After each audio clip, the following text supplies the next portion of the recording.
Jelajahi cara baru mendapatkan informasi. Download Metro TV Extend sekarang.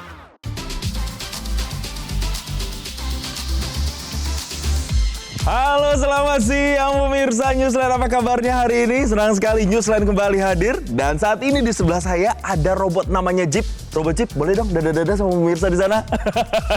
Ini adalah edisi spesial karena Newsline kali ini akan menghadirkan informasi soal turnamen basket dunia alias FIBA World Cup 2023 yang akan diselenggarakan di Indonesia. Dan kenapa robot di sebelah saya ini namanya robot Jeep?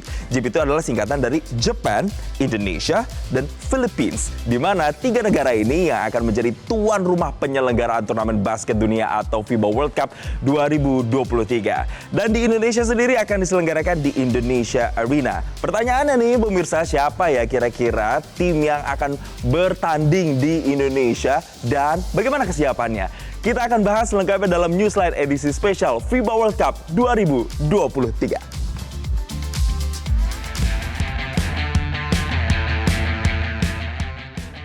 Indonesia akan menjadi tuan rumah FIBA World Cup 2023. Bersama Filipina dan Jepang, Indonesia akan menghelat pesta bola basket dunia pada 25 Agustus hingga 10 September mendatang. Menjadi salah satu tuan rumah dari tiga negara, Indonesia akan menghelat laga dari Grup G dan Grup H. Itu artinya Indonesia akan menyajikan laga dari juara bertahan Spanyol di Grup G yang akan menghadapi Iran, Pantai Gading, serta Brasil. Sementara di Grup H, laga tak kalah seru akan terjadi. Karena dalam grup ini dihuni Prancis yang merupakan peringkat 3 dari FIBA World Cup sebelumnya yang akan ditantang Latvia, Lebanon, serta Kanada. Kanada sendiri akan hadir dengan pemain-pemain yang didominasi dari kompetisi bola basket bergengsi NBA. Seluruh negara dari grup G dan H akan berlaga di stadion indoor termegah di tanah air, Indonesia Arena, yang berlokasi di kawasan Gelora Bung Karno, Jakarta. Dan pemirsa, untuk membahas lebih lanjut seputar pelaksanaan FIBA World Cup 2023 sudah bergabung bersama kami di studio Metro TV Panitia Pelaksana FIBA World Cup 2023 Budi Satrio Jiwandono. Saya mau langsung undang. Halo Mas Budi. Selamat sore. Selamat sore. Kabar sehat ya? Thank you, terima kasih undangannya. Terima kasih, silakan duduk Mas Budi. Tadi kita ini udah buka Newsline edisi spesial dengan semangat karena ada robot Jeep juga yang ada di sebelah saya. Ini menggambarkan semangat sekali Indonesia yang menjadi tuan rumah. Tapi Mas Budi, pertanyaannya adalah kenapa bisa Indonesia yang dipilih dari Jepang dan juga Filipina? Kita salah satunya, kenapa? Jadi saya kalau boleh putar waktu sedikit, Mas. Jadi tahun 2017 pada saat itu Indonesia mendapat undangan dari FIBA, ya, di FIBA headquarters di Nice, Switzerland. Dan kami dari Indonesia, ada saya selaku Sekjen Perbasi waktu itu, dan ada Mas Erick Thohir selaku FIBA Central Board Member, dan ditemani dua kolega kami juga dari Perbasi juga. Kami datang ke MIS untuk mempresentasikan niat kami untuk menjadi host FIBA World Cup tahun 2023. Dan memang waktu itu banyak pertanyaan juga dari FIBA kesiapan Indonesia sebagai tuan rumah. Dan akhirnya kita 2 hari, 3 hari di situ kalau nggak salah tanggal 9 Desember 2017. Akhirnya kami, tim kami, Pak Erick Thohir dan kami mempresentasikan ya apa saja yang bisa jadi daya tarik Indonesia sebagai calon tuan rumah saat itu. Dan kami dengan Philippines dan Jepang kita bersepakat untuk mengadakan satu acara, jadi co-hosting 3 negara. Perlu diingat waktu itu kita harus meyakinkan FIBA itu karena ada negara lain kayak Argentina yang juga mau jadi tuan rumah. Tapi berkat keyakinan kami bersama, dan pada waktu itu Pak Erick Thohir benar-benar bersikeras dinegosiasi dengan FIBA, dan akhirnya ditetapkanlah kalau nggak salah tanggal 9 Desember bahwa yang berhasil menjadi tuan rumah untuk FIBA World Cup 2023 adalah 3 negara, Indonesia, Filipina sama Jepang. Ya, jadi itu di luar dugaan juga. Ya, tadinya saya pikir ini adalah, wah ini gila gimana caranya nih sebuah Piala Dunia bisa datang ke Indonesia. Tapi memang karena momentum Indonesia dan juga dunia olahraga Indonesia juga lagi meningkat ya. Jadi kita melihat pada saat itu ini adalah kesempatan. Kesempatan Indonesia, kesempatan emas, bukan cuma untuk menyelenggarakan event yang bergengsi, tapi juga untuk tim basket kita perlahan-lahan itu semakin hari semakin baik. Ya, anggaplah ini sebuah milestone begitu ya nantinya Betul. untuk dunia basket Indonesia, terutama untuk tim basket Indonesia. Nah, Betul. tapi sejauh ini persiapannya sudah seperti apa nih Mas untuk kemudian bisa menyelenggarakan event ini supaya bergengsi dan apa yang ditawarkan pada tahun 2017 ini benar-benar bisa terwujudkan gitu. Jadi salah satu yang memang menjadi perhatian FIBA pada saat itu kan selain program timnas itu sendiri, tetapi juga infrastruktur olahraga di Indonesia. Dan kami meyakinkan waktu itu ya kita antara menggunakan aset yang sudah ada, kita rapikan, kita baguskan kembali, kan ada beberapa aset seperti ada Istora, ada di GPG. Tapi alhamdulillah berkat kami waktu itu mendapatkan kehormatan akhir ditunjuk dan kita presentasikan ke pemerintah, Presiden Jokowi juga memberikan ruang membangun sebuah aset yang baru, ya sebuah indoor multifunction stadium. Sekarang namanya Indonesia Arena baru diresmikan juga, dan ini yang menjadi salah satu waktu itu concern, tapi akhirnya berkat kami meyakinkan pada saat itu juga akhirnya diterima dan kita bisa lihat sekarang bahwa Indonesia Arena itu sudah berdiri dan bisa dikatakan hampir persiapan itu udah mungkin lebih dari 90%. Kita baru-baru ini mengadakan tes event juga, ya kita mengundang ada 2 negara dari Timur Tengah dan juga kita persiapkan waktu itu timnas kita bertanding dan eventnya berjalan cukup baik, ya meskipun ada catatan-catatan masih ada persiapan-persiapan dan pembenahan yang harus kami lakukan menuju tanggal 25 nanti. Tapi dari segi infrastruktur building itu sendiri saya rasa udah sangat baik ya, tinggal ada finishing touch lah yang nanti kita harus perhatikan. Perintilan kecilnya begitu ya. Tapi kalau kita lihat di pemberitaan yang masuk ke Metro TV pun Direktur Eksekutifnya FIBA sih sebenarnya menyambut baik dengan adanya Indonesia Arena karena dengan fasilitas yang sudah standar dunia katanya. Ya kita melihat nanti pertandingannya semoga juga bisa menyuguhkan pertandingan yang epic. Berbicara soal pertandingannya nih Mas Budi, tim mana dan kemudian babak apa yang akan diselenggarakan di Indonesia? Karena kan ada 3 nih, Indonesia, Filipina, dan juga Jepang. Jadi di Indonesia ini ada 2 grup ya, grup G dan grup H, dan kita harus bersyukur Mas bahwa yang masuk di grup-grup ini adalah tim-tim yang sangat bergengsi. Ya kita melihat ada tim 4 besar top 20 di dunia, top 20 itu ada 4 besar di Indonesia akan main, Prancis, Spanyol sebagai juara bertahan, tapi juga ada tim Kanada, ada juga Brazil. Selain juga nanti ada Pantai Gading atau Cote d'Ivoire, ada juga Lebanon, Iran dan Latvia. Ya, tim-tim ini banyak sekali dari tim-tim ini yang isi rosternya itu pemain-pemain NBA. Ya, kalau kita lihat tim Spanyol itu ya mereka juara bertahan sekarang peringkat nomor 1 dunia. Tim Spanyol ini ada beberapa pemain senior, Ricky Rubio sudah cukup lama ya main di NBA. Juga ada Hernan Gomez Brothers, Juancho sama Willy Hernan Gomez ya menjadi tulang punggung tim ini. Saya rasa tim Prancis juga tidak kalah seru, isinya ada Rudy Gobert, ada Nicolas Batum, sama ada Evan Fournier, pemain-pemain NBA juga. Tapi untuk saya yang sangat exciting adalah tim Kanada. Kenapa tuh? Karena isinya untuk saya ini core-nya ini sangat kuat. Dan saya kemarin beberapa wawancara saya bilang bisa menjadi kuda hitam dalam FIBA World Cup ini. Jadi semua kan biasa kalau melihat basket itu pasti Amerika duluan nih.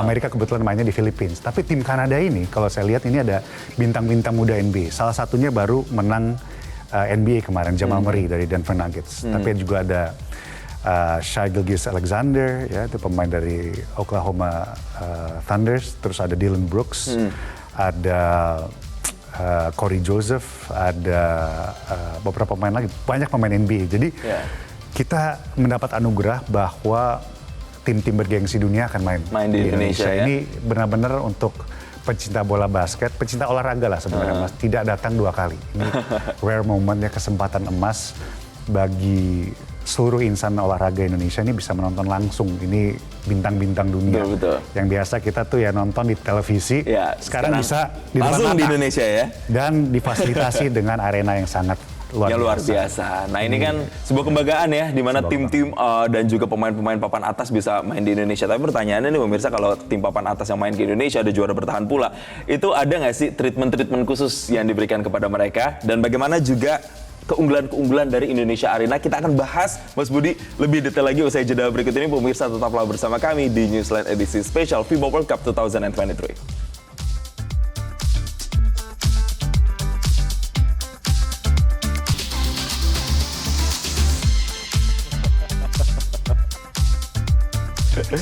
Makasih Robot Jeep sudah menyemarakan suasana di studio kali ini. Dan pemirsa, kalau Robot Jeep aja udah semangat, harusnya kita nih sebagai pencinta olahraga, apalagi di Indonesia, harus juga semangat menyambut FIBA World Cup 2023. Nah, sebelum kita melanjutkan dialog lagi, ada informasi ini pemirsa, di mana Presiden Joko Widodo akhirnya meresmikan Stadion Indonesia Arena di Gelora Bung Karno atau GBK Senayan, Jakarta Pusat pada Senin 7 Agustus 2023 siang. Nah, peresmian dilakukan 3 minggu menjelang dimulainya FIBA World Cup atau Piala Dunia Bola Basket 2023 yang rencananya akan diselenggarakan mulai 25 Agustus di Indonesia Arena. Bismillahirrahmanirrahim. Pada siang hari ini saya resmikan Indonesia Arena di kawasan Gelora Bung Karno Senayan, Provinsi DKI Jakarta. Terima kasih. Wassalamualaikum warahmatullahi wabarakatuh. Kepada Presiden Republik Sensor sebagai tanda peresmian Indonesia. Pemirsa, peresmian stadion ditandai dengan penekanan tombol sensor dan penandatanganan prasasti oleh Presiden Joko Widodo. Acara peresmian ini juga turut dihadiri sejumlah Menteri Kabinet Indonesia Kerja, PJ Gubernur DKI Jakarta, dan sejumlah tokoh lainnya. Pada sambutannya, Presiden menyebut Indonesia Arena tidak hanya dapat dipakai untuk pertandingan bola basket saja, tetapi juga untuk olahraga indoor lainnya, seperti ada bulu tangkis, bola voli, futsal, dan bisa pula untuk konser. Stadion multifungsi di Komplek GBK Jakarta ini telah dibangun sejak Desember 2021 dengan memakan biaya sebesar 640 miliar rupiah. Dan stadion ini sendiri memiliki kapasitas tampung sekitar 16.000 orang. Presiden Joko Widodo pun berharap ada semakin banyak event baik nasional maupun internasional yang nantinya bisa digelar di Stadion Indonesia Arena ke depannya. Nantinya setelah ini terus event-event baik nasional maupun internasional bisa diadakan di Indonesia Arena ini. Ini melengkapi stadion tertutup yang dimiliki Indonesia, dan saya kira ini standarnya kita lihat betul-betul sebuah standar yang sangat bagus. Wah, pemirsa, ini aja kapasitasnya 16.000 orang dengan standar internasional kalau kata Pak Presiden Joko Widodo. Kita langsung tanya nih ke Mas Budi. Mas Budi, selain karena memang daya tampungnya yang besar, 16.000 orang bisa nonton, tapi apalagi sih keunggulannya yang bisa kita banggakan dari Indonesia Arena ini? Ya, jadi pertama ya konsepnya kan seperti tadi sudah dijelaskan oleh Presiden Jokowi ya, kan indoor multifunction stadium. Kapasitas 16.000 yang tentunya sangat besar ini kan menjadi daya tarik sendiri, ini terbesar di Indonesia. Dan untungnya basket itu mendapatkan kehormatan menjadi ya event pertamanya, tapi sesuai namanya multifungsi itu ya bisa digunakan olahraga-olahraga lain. Ya, kita bisa nanti pertandingan volleyball, pertandingan bulu tangkis, futsal, dan bahkan konser-konser musik, pegelaran-pegelaran budaya dan lain sebagainya. Dan kalau dilihat nanti selain seatingnya yang dirancang secara baik, hampir saya udah cek kemarin dari setiap kursi yang ada, dari paling depan sampai belakang itu dari sisi visualnya itu enak sekali nontonnya, ya. Dan selain itu juga ada box-box juga, skyboxes yang mengelilingi stadium ini yang bisa memberikan ya lebih experience lebih khusus lagi ya. Itu ada private boxes juga bagi mungkin korporasi atau siapa yang mau menikmati pertandingan itu lebih private. Selain juga supporting facilities-nya ya bagi atlet itu dirancang dengan sangat baik. Tadi sudah dikatakan standar internasional, salah satunya changing room sama facilities untuk atlet itu benar-benar udah world class ya. Selain medical facility juga, tapi juga nanti untuk mendukung game experience yang bagus, itu kan kita perlu IT room yang juga memadai untuk pegelaran-pegelaran apapun itu. Dan saya rasa secara keseluruhan dari sisi fasilitas, ruangan yang tersedia, ini ya menjadi daya tarik sendiri bagi event-event apapun yang nanti akan digelarkan di dalam Indonesia Arena tersebut. Selain yang kapasitasnya begitu besar ya, udah 16.000, saya rasa untuk banyak sekali olahraga atau event-event dunia itu bisa menjadi daya tarik sendiri. Betul. Jadi nggak yang hanya stadionnya saja yang diperhatikan, tapi sampai ke changing room-nya, bahkan sampai ke medical thing. IT room-nya itu juga menjadi sebuah standar tersendiri penyelenggaraannya di Indonesia. Nanti kita akan lebih bahas lagi nih, Mas Budi, terkait dengan katanya event ini diselenggarakan juga berkaitan ada misi untuk lingkungan juga. Apa sebenarnya nyambungnya olahraga atau FIBA World Cup dengan misi untuk lingkungan ini? Kita akan bahas, Mas Budi, usai jeda berikut ini. Pemirsa, tetaplah bersama kami di Newsline Special FIBA World Cup 2023. Kami segera kembali. Anda kembali bersama kami di Newsline edisi spesial FIBA World Cup 2023. Kembali kami lanjutkan perbincangan. Mas Budi, tadi ini ada informasi katanya yang masuk bahwa ini tidak hanya sekedar event olahraga, tapi ada juga bentuk kegiatan mendukung lingkungan, isu lingkungan. Apa sebenarnya nyambungnya dan kegiatan spesifiknya apa sih sebenarnya? Jadi isu lingkungan ini kan sebenarnya sudah menjadi isu yang sangat penting bagi dunia ya, bagi semua warga di dunia ini, dan akan sangat berdampak pada kita sekarang dan generasi yang akan datang. Jadi hampir setiap event olahraga dunia ini sekarang memperhatikan konsep environment ESG juga. Jadi kita tawarkan dalam acara FIBA World Cup nanti ya untuk memfokuskan dunia olahraga juga dengan isu-isu lingkungan adalah ada beberapa hal. Yang pertama adalah carbon offsetting, di mana nanti kita akan melakukan penanaman mangrove bakau di sekitar peak.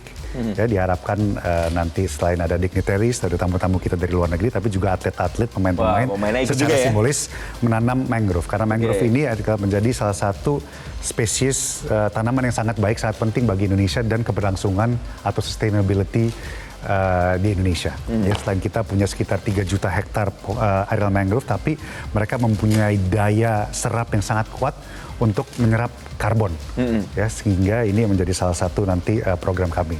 Kemudian kita juga mengedepankan penggunaan ekosistem electric vehicles, ya, sesuai dengan juga program pemerintah Pak Jokowi juga. Kita lagi mengencarkan penggunaan mobil listrik. Jadi nanti bagi para penonton yang akan nonton di stadium, yang akan menggunakan mobil pribadi, akan parkir di titik-titik tertentu, atau menggunakan kendaraan umum, kita akan jemput di beberapa titik ke depan dengan bus listrik.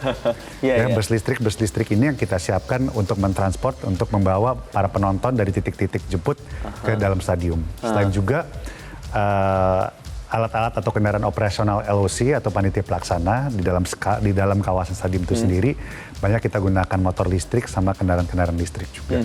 Jadi ya ini untuk menggairahkan penggunaan energi baru terbarukan ke depan untuk mengurangi penggunaan karbon kita. Selain itu terakhir mengenai waste management. Ya, mengenai waste management ini kan isu yang sangat penting.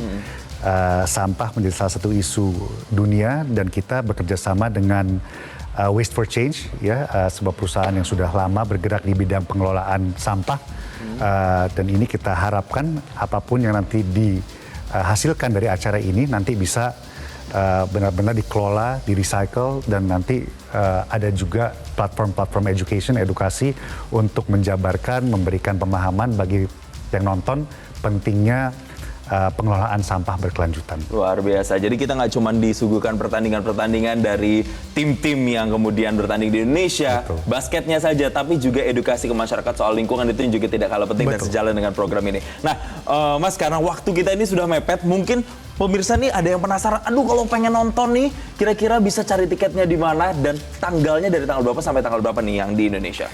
Jadi tanggal 25 September sampai tanggal 3 Agustus ya, kita bisa dapatkan tiketnya di loket.com ataupun yang ada di sekeliling GBK, bisa langsung ke Indonesia Arena karena ada tiket booth di Indonesia Arena tersebut. Ada 5 kategori tiket. Dari Rp100.000 kategori 5 sampai di kategori 1 itu berkisar di 2.500.000. Jadi cukup bervariatif dan ya kita nggak sabar para penonton datang ke Indonesia Arena atau ke loket.com beli tiketnya. Tanggal 25 sudah sold out. Ya. Tapi yang berikutnya masih ada. Nah, Jadi, tapi dicatat ya pertandingan tanggal 25 ya, 25 Mulai dengan Agustus 25, ya. betul. Oke, terima kasih Mas Budi atas sharing-sharingnya ini. Semoga dengan tayangan kita, dengan dialog kita makin banyak nih anak-anak basket harus nonton pastinya, dan juga pecinta olahraga yang kemudian bisa menyemarakan FIBA World Cup di Indonesia. Thank you Mas Budi. Makasih banget. Semoga lancar nanti eventnya. Ketemu di sana ya Mas Budi. Terima ya? kasih. Kita Thank tunggu. you. Kita ketemu lagi ya nanti ya. Dan pemirsa, kapan lagi untuk nonton pemain-pemain basket kelas dunia di stadion indoor termegah di Indonesia? Nah, sekarang waktunya. Buruan beli tiketnya. Beli tiketnya sekarang juga di loket.com, atau kalian bisa datang langsung ke tiket box di Indonesia Arena Gelora Bung Karno, Jakarta. Dan informasi ini juga sekaligus mengakhiri kebersamaan kita di Newsline edisi spesial FIBA World Cup 2023 kali ini. Mewakili rekan-rekan yang bertugas, saya Jason Sambo pamit undur diri. Terima kasih, sampai jumpa dan salam olahraga.